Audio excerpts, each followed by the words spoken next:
Most interesting part of when I ran was I thought I was this perfect candidate, like this perfect student leader na parang knowing I'm running for this position, I have this sense of fulfillment. But I believe being Samahan president now has broken that expectation and has led me to really re-evaluate what is most important to me.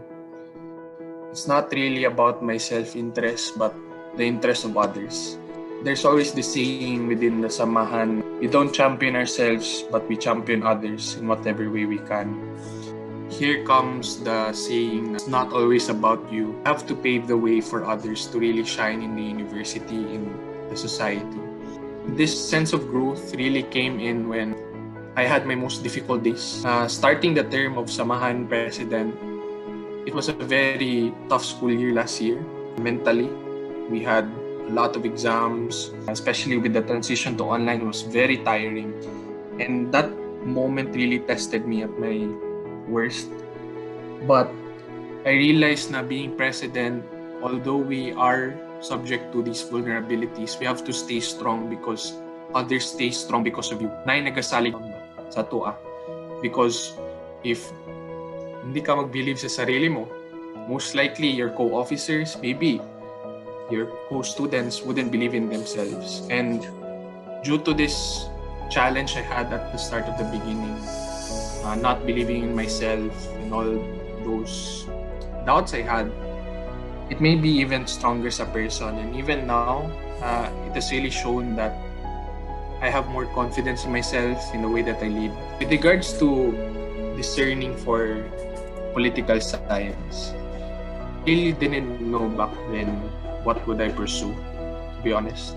But I always saw the good in being in government, even though there are mixed opinions.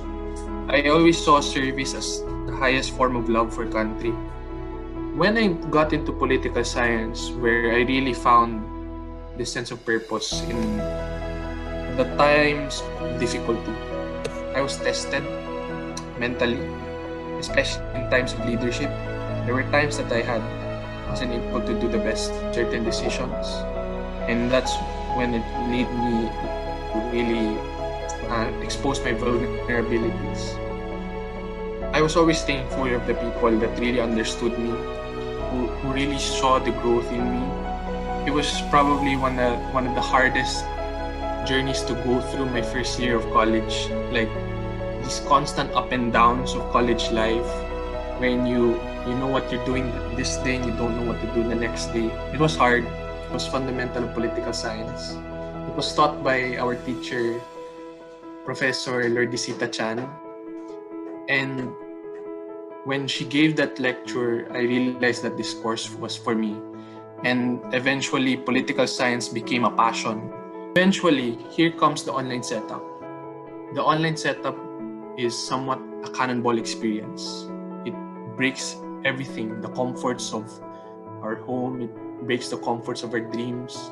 And as what I said earlier, it leads us to reassess what is most important to us. The people who matter to us, our family, our friends, ourselves, in order for us to have the mental capacity to really go through the academic year. The most important thing right now, especially with the cannonball experience, is your why, your purpose.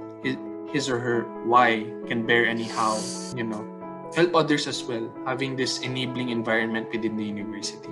The most unique thing that Ateneo has as of the moment is that identity of ADU sui generis leadership. It has to somewhat have a ripple effect within the student government, help students have their breakthrough moments by, of course, providing avenues for leadership. And I can say that the student arena or the student environment within the Ateneo de Davao University is so rich. We have so many organizations offering so many fields for students to be involved themselves, to expose themselves to these organizations, to find what makes them grow the most. Once a student or a first-year student finds his or her flock or his or her organization or home, that's when they can be able to break through. And even despite not having organizations, we still have students who still achieve their breakthrough. How? I believe it's the conversations that we have with our classmates, with our interactions with our closest of friends. Because I've always known Ateneos as to have students who are not necessarily involved in organizations tend to enjoy the experience.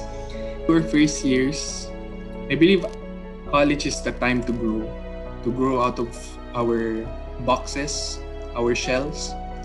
And the Ateneo provides so much leadership opportunities to grow. But what is most important right now is how you decide your college life will go. At the end of the day, there will be a lot of organizations that will offer their home to you, but it's eventually yours. And you have a say in how your college life goes. And of course, aside from organizations, allow yourself to really assess what is most important to you at this time. Give back to your family, to your communities, your friends, and more importantly, find your purpose. And if you have already, may this pave the way for our future students that will come in the university once you eventually go into your higher years, into your stay in the university. And always know that the Samahan and the different organizations are here for you if ever you need us. And you will always have a helping hand. And of course, our administrators who are here with us today always seek for their help, especially in times like these.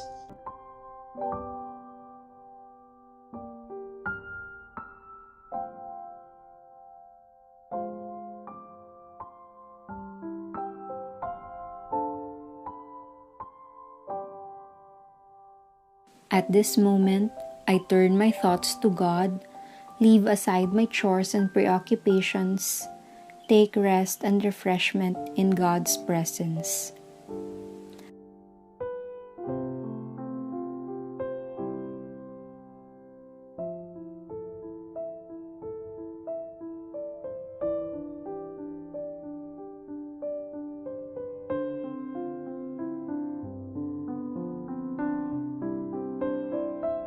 I ask and pray for a greater sense of inner freedom and that I might reach the fresh and challenging possibilities that God wishes me to realize.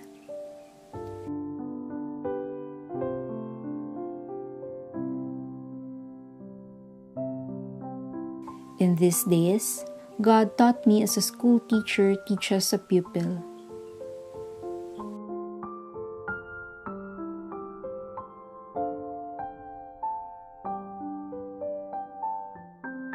I remind myself that there are things God has to teach me yet, and ask for the grace to hear them and let them change me.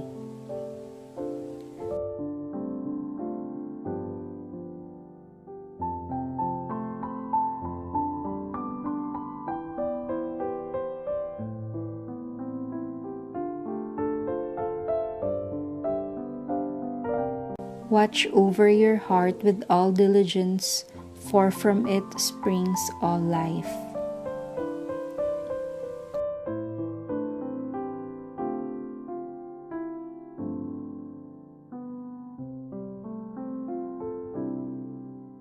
Our heart is the wellspring of life. Whether that life is good or bad, that depends on what we put into our hearts. Am I putting good things into my heart, or am I filling it with bad things? The choice is mine. What most often stops me from achieving freedom is my tendency to be caught up in fears and expectations about what I ought or should be. Where do I sense hope, encouragement, and growth areas in my life? God, I know that when I turn to you, there is no need for words. You can see into my heart. You know my desires, and you know my needs. I place myself into your hands. Amen.